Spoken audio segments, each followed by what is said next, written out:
elle avait bien sûr entendu parler de la bête du Gévaudan. Ses arrière-arrière-grands-parents, ils avaient vécu à l'époque de la bête. Et ça m'avait fait peur. Allez, vas-y. Ah, ben alors là, je ne sais pas moi-même ce que c'était la bête du Gévaudan. J'ai ma petite idée là-dessus, mais si vous voulez, le grand mystère de la bête, qui reste encore en 2023, c'est qu'on ne sait pas exactement ce que ça a été. Il y a différentes hypothèses. Il y en a qui disent que ça a été des loups qui ont attaqué les gens, d'autres qui disent que c'était une hyène ou des hyènes, d'autres qui disent que c'était un singe, on a eu ça, d'autres qui disent un animal qui avait une cuirasse et qui était dressé par quelqu'un pour attaquer les gens. On n'a pas vraiment de certitude là-dessus. Alors si, on a beaucoup de descriptions de la bête. Il y a beaucoup de gens qui l'ont vue et qui l'ont décrite. Il y a des gens qui l'ont vue, qui ont été attaqués, qui s'en sont sortis, qui ont fait des descriptions. Alors tous, ils disaient à peu près la même chose.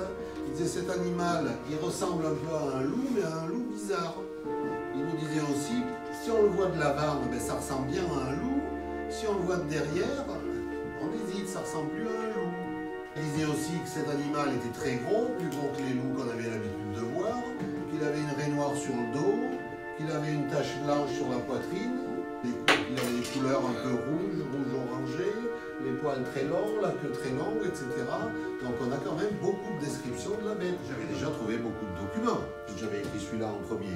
Donc je me suis servi des documents que j'avais trouvés pour celui-là, pour écrire le livre pour enfants. Ce document, il est à la mairie de Sogg. Le 4e mars 1766 est décédé, ayant été égorgé par la bête féroce, Jean Bergougnoux, voilà, âgé de 9 ans, fils légitime et naturel à Jean Bergougnoux et à Anne Monteil de la Vessère, restant, elle est dans ce secteur et elle se cache dans une grande forêt qui est là, qui s'appelle la forêt de Mercoire. Mais la première victime, c'est ici, dans le village des Ubacs. C'est la fameuse Jeanne Boulet. Sa bête, elle est chassée. Et regardez ce qu'elle fait. Elle se sauve vers le nord. Elle se sauve vers le nord.